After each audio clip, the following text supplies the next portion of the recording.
Hello friends, welcome to the YouTube channel HealthQ, the place where my mission is to motivate you to look at the brighter side of the health. I am your host physiotherapist Meghna Dave, and in today's video I'm going to talk to you about Erb's palsy, also known as brachial plexus injury. Now, brachial plexus is basically a group of nerves, or else you can say bundle of nerve that lies under your axilla or else armpit. When the injury to this brachial plexus or else the group of nerve happened during adulthood, at that time we call it as a brachial plexus injury. But if this injury happens to a child during the process of birth, at that time it is called as Erb's paralysis or else Erb's palsy.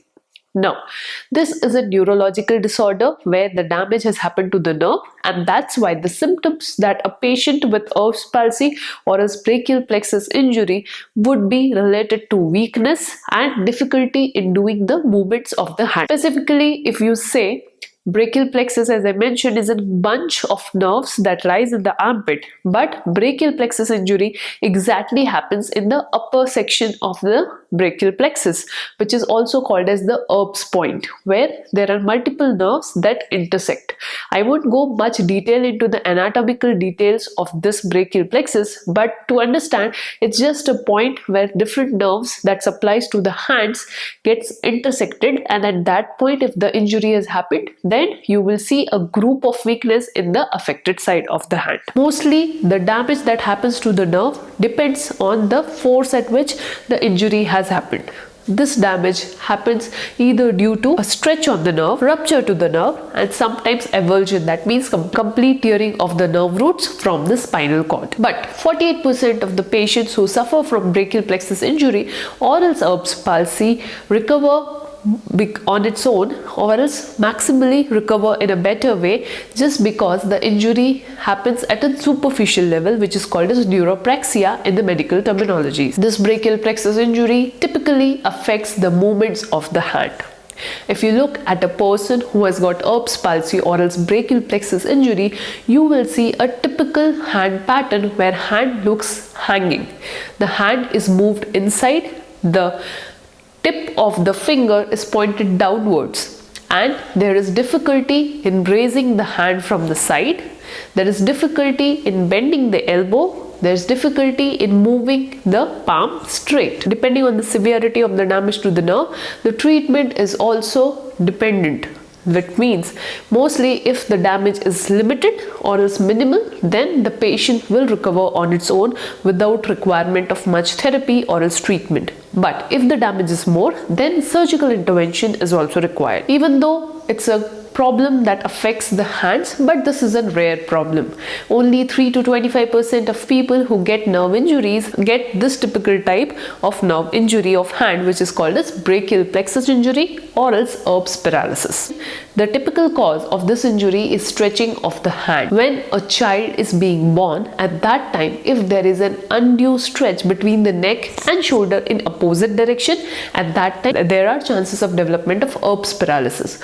Or else, if a child is being born with breech presentation, which means instead of head, the legs are down during the time of birth, at that time also there are much chances that the shoulder will get pulled off and there would be a level of nerve injury at brachial plexus. Elderly or else in the acquired cases or else in adult cases, mostly the Erb's palsy or else brachial plexus injury happens either due to fall, due to road traffic accidents, and sometimes due to violent attacks. There is loss of the movement of lateral rotation, which means the ability of moving the hand outwards is reduced or is gone depending on the level of nerve injury. The patient with brachial plexus injury is unable to move or else rotate the hand outwards.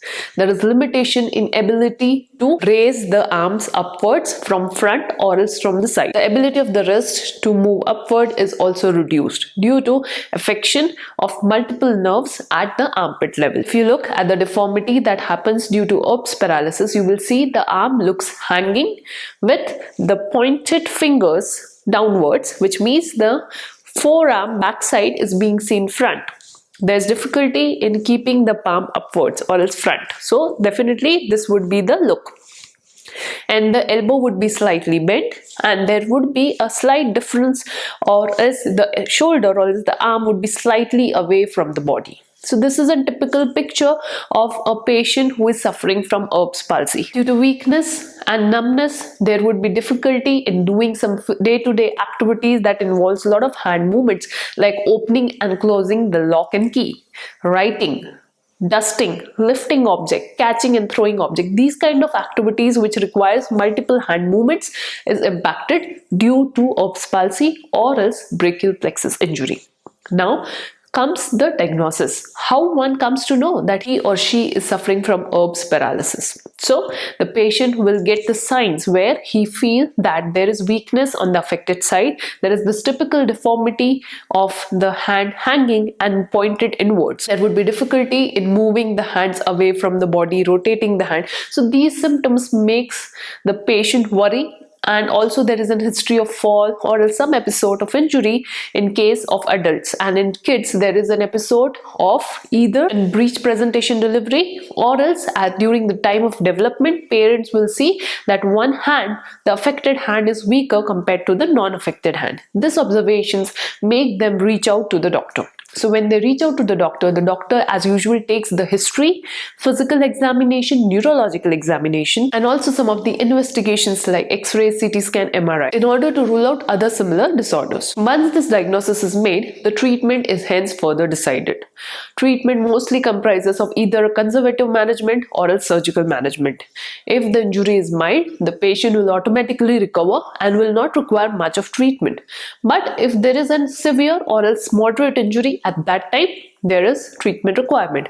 Mostly in the case of moderate injuries, conservative management incorporates physiotherapy as well as occupational therapy treatment. In physiotherapy, the treatment basically comprises of first, stretching of the tight muscles of the hand. Along with that, deep friction massage is given in order to maintain the flexibility of the muscles as well as to maintain and improve the blood flow, blood circulation into the paralyzed muscles. Along with that, active exercises, active assisted exercises, and some of the splints that are available in order to keep the hand in correct position, that also helps in prevention of deformities, is advised. With help of occupational therapy, patients are taught to do the day-to-day activities with the help of the affected hand. There is one of the major method that is used when it comes to physiotherapy management or physiotherapy rehabilitation of an Erb's palsy patient, and that is called as constraint induced movement therapy. Basically in this, the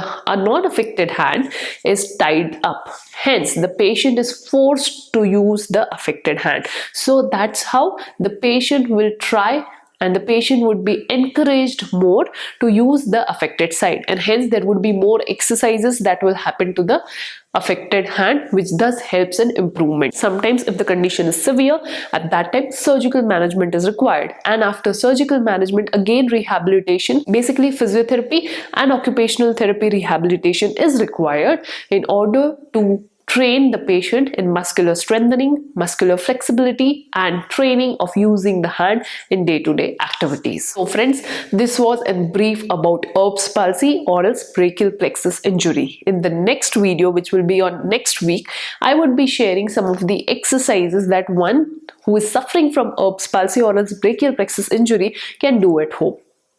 So make sure to stay tuned with me on this channel. If you want to see the Hindi version of this video, that video would be uploaded tomorrow. That means Tuesday. So stay tuned with this channel again.